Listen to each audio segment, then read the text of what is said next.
Bonjour à tous. Aujourd'hui, une vidéo un petit peu spéciale parce que je suis allé à la rencontre d'un professionnel du cinéma. Bonjour Mathieu. Salut. Alors Mathieu, qui es-tu? Qu'est-ce que tu fais? Eh ben, ce que je fais, c'est donc je suis chef opérateur et depuis maintenant plus de 10 ans. Et donc je travaille principalement sur des projets un peu divers en audiovisuel. Ça va du classique institutionnel jusqu'à de la fiction. Chef opérateur, en gros, pour résumer, c'est la personne qui est responsable artistiquement et techniquement d'une image sur un projet audiovisuel, quel qu'il soit d'ailleurs. Et donc le but, c'est évidemment de créer des ambiances, des atmosphères et tout pour aller dans le sens de la fiction, ou alors dans le sens dans un clip ou une pub. Et puis aussi, évidemment, ça fait partie aussi du travail du chef opérateur, c'est être à la recherche de toutes les nouvelles technologies, que ce soit caméra, lumière, pour essayer d'avancer, de faire des choses un peu nouveaux, travailler différemment, etc. quoi. Donc en fait, tu es le responsable de l'image, que ce soit à la caméra ou à la lumière. Exactement. Donc je peux être, selon des projets, je peux être tout seul avec ma caméra et puis et de lumière. Et sinon, je peux avoir une équipe de plusieurs personnes avec moi pour travailler, quoi. Tu as dit que tu étais chef opérateur, on parle aussi de directeur photo, c'est ça? Ouais, c'est ça, ouais, c'est pareil. Directeur photo, des fois on peut avoir, on voit ça au générique, on ne sait pas trop ce que ça veut dire. Non, en fait, directeur photo, en fait, c'est un peu, souvent les gens ils me posent la question, c'est quoi la différence entre un directeur photo, chef opérateur et tout. Globalement, dans la façon de parler, quand on parle et tout, c'est la même chose, quoi. On aura tendance dans un générique à mettre toujours directeur de la photographie, mais bien souvent on dira c'est qui le chef op du film, quoi, tu vois. Mais c'est la même chose, quoi. Il n'y a pas de prise de tête. En gros, c'est la personne qui est responsable de l'image, quoi. Alors, elle peut faire que la lumière et elle peut faire la lumière et aussi le cadre. Donc ça dépend évidemment du projet, du budget, De la taille du projet. de la taille du projet, etc. quoi. Mais bien souvent aujourd'hui, je fais les deux, quoi. Enfin, je fais le cadre et la lumière. C'est l'équivalent de l'ingé son, mais pour l'image, quoi. Et donc le chef opérateur, son travail commence donc sur les repérages et tout, et ça finit jusqu'en post-production sur l'étalonnage.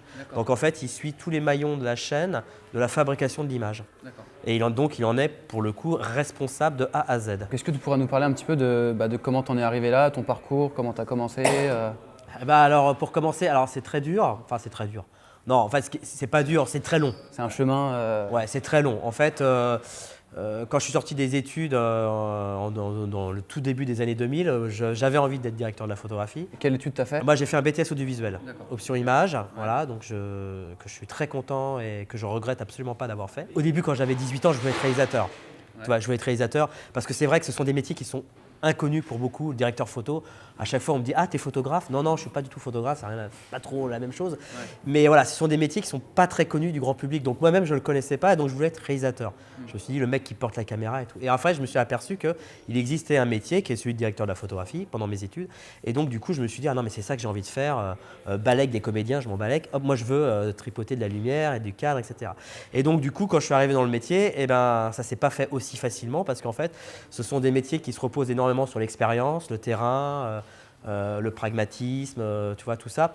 Donc du coup, ça a mis, écoute, si j'essaie de simplifier un peu, ça a mis presque 8-10 ans pour que j'arrive à être réellement directeur de la photo, quoi. Donc pendant ce temps-là, tu faisais quoi pendant les 10 ans?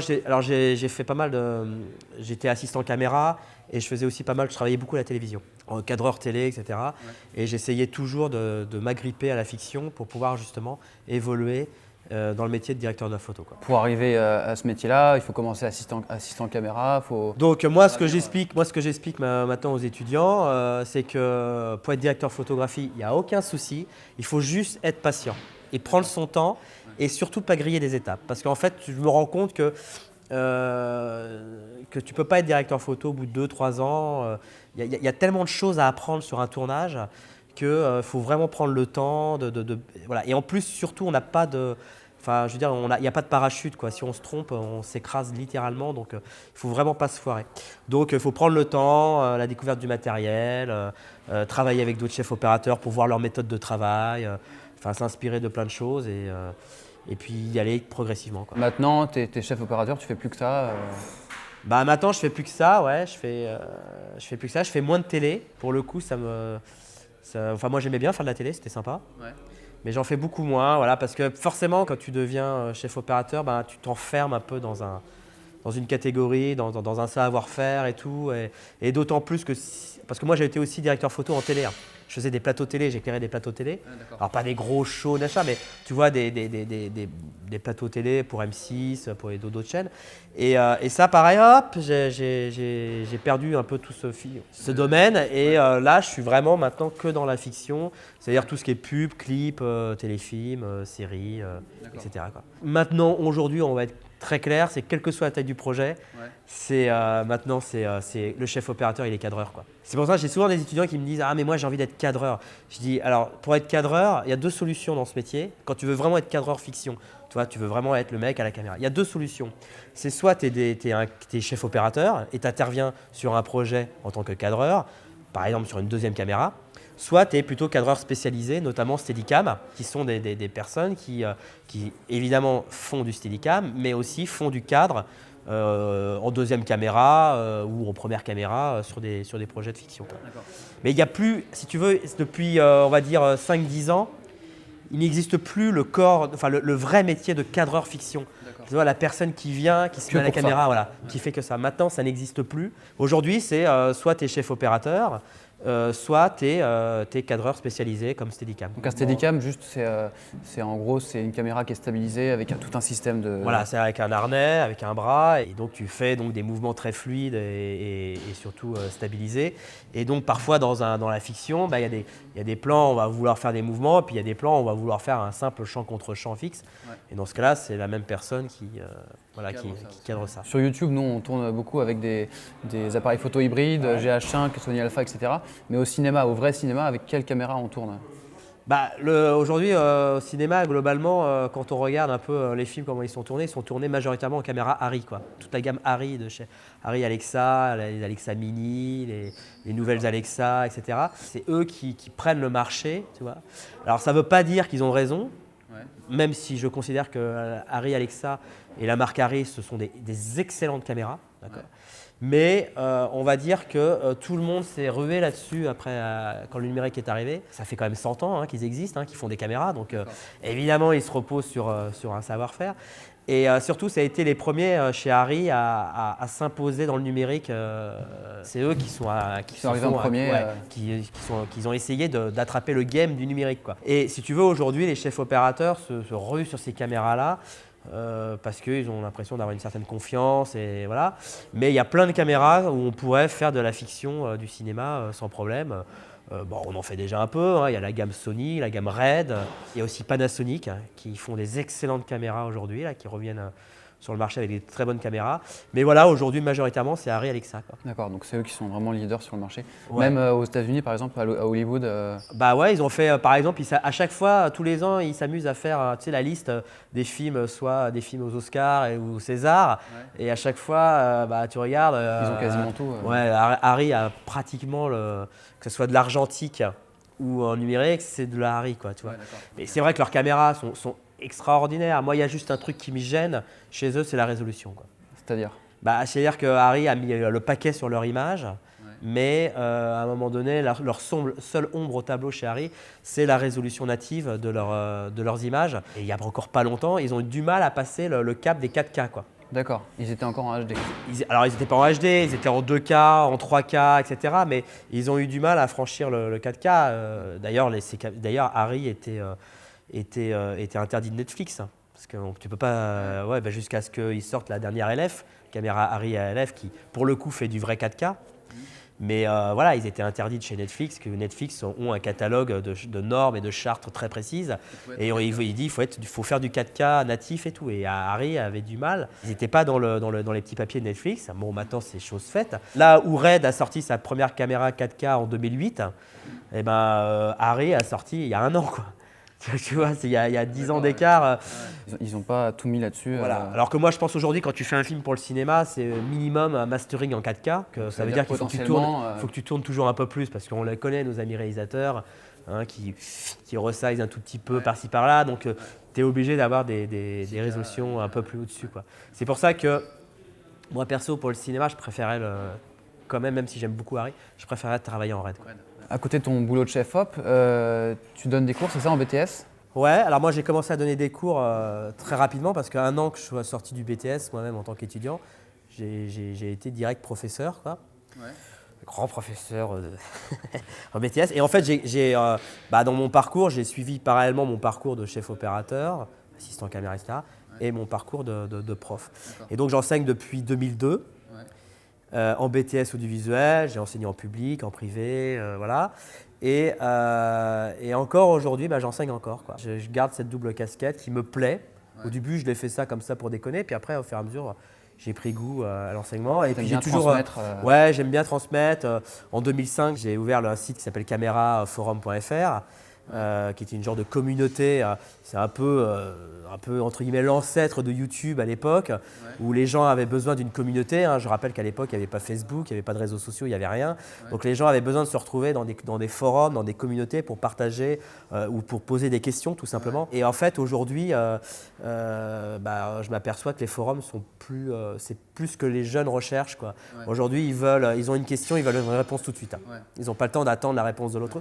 Donc ils veulent une réponse tout de suite et en image, donc ils vont sur YouTube. Et donc, qu'est-ce que tu as fait du coup? Et donc du coup, au début j'ai réfléchi, je me dis oh non, je vais pas faire ça quand même, je suis pas crédible, tu vois, je vais pas faire une chaîne.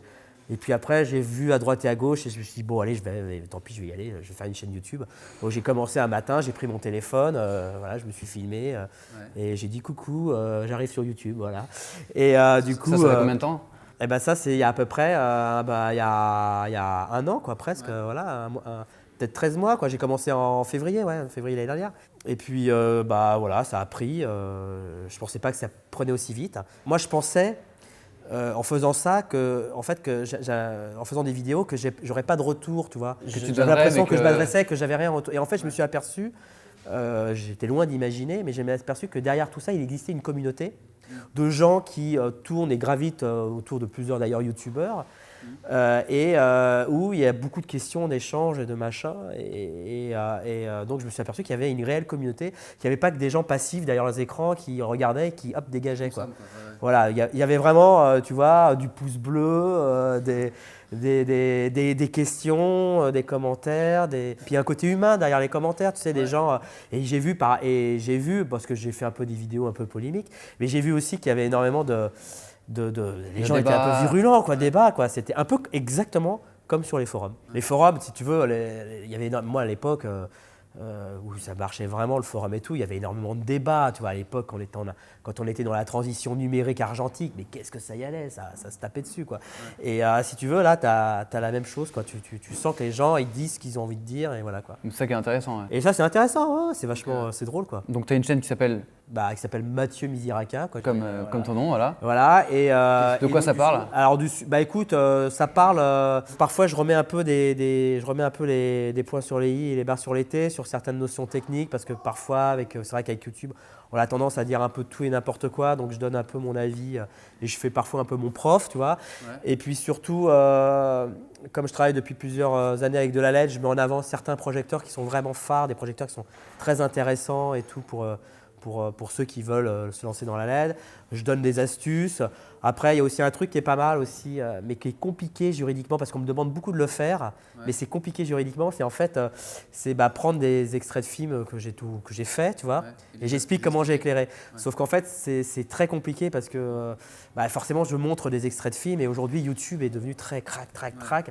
Et je peux me faire striker ma vidéo, machin et tout, parce qu'évidemment, j'ai pas les droits. J'en avais vu une, c'était un téléfilm, il me semble, de France 2 avec Claude Berry. Richard Berry. Richard Berry, pardon. Et donc tu t'expliquais justement comment t'éclairais. Voilà, alors ça c'était en plus, ça c'était un truc, alors celui-là je l'ai complètement saigné ce téléfilm parce que j'en ai fait plein là-dessus, parce que justement c'est un truc où il y a énormément de travail de lumière, de raccord lumière, d'ambiance, très ambiancé. C'était vraiment un polar un peu noir et tout. Et donc du coup j'explique comment j'ai éclairé, il y a pas mal de plans séquences parfois qui sont faits au Ronin et tout, donc j'explique comment on a fait. Toutes les petites astuces, quoi. Moi je trouve ça vachement intéressant. Et ça plaît énormément. Ouais. Mais ça ne marche pas assez parce que les gens ils aiment bien. Quand je fais une vidéo comme ça marchouille, tu vois. Mais par contre, quand tu fais une vidéo où tu compares un GH5 à un A7 III, alors là, tout le monde est là. Tout le monde est là, quoi. Mais non, de toute façon, moi, ce qui m'intéresse, c'est faire ce que je faisais à l'époque sur le forum. C'est-à-dire que je partage mes expériences, je montre des photos, j'explique comment j'ai fait. Et quand je trouve, voilà, quand j'ai un truc que j'ai envie de dire parce que je suis content de moi et où j'ai fait une découverte assez sympa, bah, je le partage, quoi. Non, mais en tout cas, moi, je trouve ça vachement bien ce que tu Ouais, fais. bah Et écoute, j'ai des bons retours là-dessus. je vous encourage vraiment à aller voir sa chaîne. Je vous mets le lien en commentaire et Et puis aussi dans les notes. sur les fiches, voilà. Et puis, non, franchement, c'est quand même rare d'avoir quelqu'un de ton expérience Oui, dans parce la que fiction qui parle comme ça sur YouTube. Ouais, parce que très clairement, les chefs opérateurs dans mon domaine sont muets, quoi. Les gens prennent énormément de recul. Ouais. Moi, je suis un mec un peu foufou, un peu inconscient. Ça m'a valu aussi des problèmes, hein, de parler, d'expliquer, de faire des vidéos sur YouTube. Ça m'a valu aussi des problèmes de dire certaines choses, des vérités, des trucs machin. Parce que c'est un monde quand même assez fermé. C'est très fermé, il faut être très discret, il faut marcher sur des… Puis bon, un chef-op youtubeur, sincèrement, c'est pas très sérieux, quoi. C'est un peu les opposés, quoi. Ouais, c'est un chef-op, c'est un mec sérieux, tu vois, bien habillé, très discret, Il qui peut même son pas. taf et tout, voilà. Il Inabordable, tu vois, inabordable, voilà. le mec qui rigole pas et tout. Et puis là, c'est le mec qui fait des sketchs, qui offre des caméras dans les rues, tu vois, qui tourne avec d'autres youtubeurs, comiques, machin et tout. Si tu veux, ça a du mal à matcher, ouais. à matcher, quoi. Tu nous as dit que tu étais prof et que tu avais une chaîne YouTube, donc on sent que tu as cette envie de transmettre. Si tu avais un conseil à donner au Mathieu Misiraka qui a 16-18 ans aujourd'hui, qu'est-ce que tu lui dirais? Ah bah, je lui dirais, fais la même chose que tu faisais quand j'avais 16-18 ans. Le piège, en fait, quand tu es jeune, c'est te dire, bon, alors, ok, je fais mes études et tout, et je m'y mettrai quand je sortirai des études. Et en fait, ça, c'est le gros piège. En fait, il faut t'y mettre tout de suite, même si tu as 16 ans, 15 ans, 12 ans, il faut t'y mettre tout de suite. Parce que le but, c'est gagner du temps, c'est d'avancer. Et avancer, c'est pas forcément avancer quand tu sors du BTS, c'est véritablement commencer à faire des petits films chez toi, à te mater les vidéos YouTube, les tutos, les machins. Voilà, c'est à commencer à apprendre, quoi. Et pas forcément attendre des autres, même si tu es dans une école. N'attends pas forcément que c'est l'école qui va te prendre et qui va te mettre dans le milieu. Nous, on est là pour te donner des raccourcis, en gros des tutos, des machins, etc. Mais il faut que tu apprennes par toi-même, quoi. Ouais, il faut forcément être un peu autodidacte Ouais, de parce côté, que quoi. moi, par exemple, quand j'avais 16 ans, il n'y avait pas YouTube, il n'y avait pas Internet. Donc, je faisais uniquement avec de la photo. Je faisais des tests avec de la photo. J'apprenais en allant voir des bouquins dans la bibliothèque et tout. Donc, si tu veux, j'avais pas de support, quoi. Aujourd'hui, tu as des supports qui sont monstrueux, quoi. Même moi, je suis surpris. Je regarde sur YouTube, je vois des vidéos. Je veux dire, on donne toutes les astuces, quoi. C'est à portée de main. Et puis C'est à portée de main. Aujourd'hui, c'est à portée de main, ce qui n'était pas le cas il y a 20 ans, quoi. Bon, bah, on arrive presque à la fin de cette interview. Je voudrais juste. C'est quoi ça là qu'on voit juste derrière Alors ça, c'est un fond qui est assez particulier. Ouais. C'est que c'est le fond qu'on met généralement derrière des découvertes, hein. Donc quand tu es en studio avec une fenêtre, et ben, si tu n'as pas envie de mettre un fond vert, bah, tu peux mettre ça, tu vois. Ouais. Et ce qui est très drôle, c'est que en fait, quand tu l'éclaires, et ben, c'est du jour, comme on peut voir là. Ouais. Et si par exemple j'éteignais les éclairages et que je le rétroéclaire, eh bien, tu as la même façade, mais en nuit, avec les fenêtres qui s'allument, la tour Eiffel qui est illuminée, etc. Donc, si tu veux, tu peux contrôler ton effet jour-nuit avec ce fond-là, qui est tout nouveau. Et voilà. Ça, c'est une technologie qui est récente. La technologie de mettre des papiers, enfin des fonds, des découvertes, ça date quand même de plusieurs décennies. Mais en fait, de faire du rétroéclairage et de pouvoir changer l'ambiance, ça c'est nouveau. Ça. Des fois, quand on voit des scènes à l'intérieur avec des fenêtres et qu'on voit l'extérieur, ça peut être soit c'est de l'incruste, soit c'est une découverte classique, c'est-à-dire une photo pleine classique, soit c'est un procédé comme ça qui consiste, tu peux changer tu peux faire passer toute la journée, matin, midi, soir, nuit, sur la même découverte. Bon, merci Mathieu d'avoir répondu à merci à questions. Toi. Et puis allez voir sa chaîne, il explique plein de choses sur la lumière. Et excusez-moi si je fais pas des vidéos tous les vendredis à 18h. Parce que là, je suis un peu en bousculade, là, mais voilà, j'en fais régulièrement en tout cas, quoi. Il y en a une qui sort cette semaine ou pas? Putain, je ne l'ai pas faite encore. Ça sera celle-là parce qu'elle sort ce vendredi. Merci, c'était très sympa. Et puis si ce nouveau format vous a plu, je vous invite à le préciser en commentaire. Et puis sinon, un petit pouce vers le haut comme d'habitude, un abonnement et puis on se retrouve. La cloche. Voilà, et la cloche pour recevoir les prochaines vidéos. A plus, salut.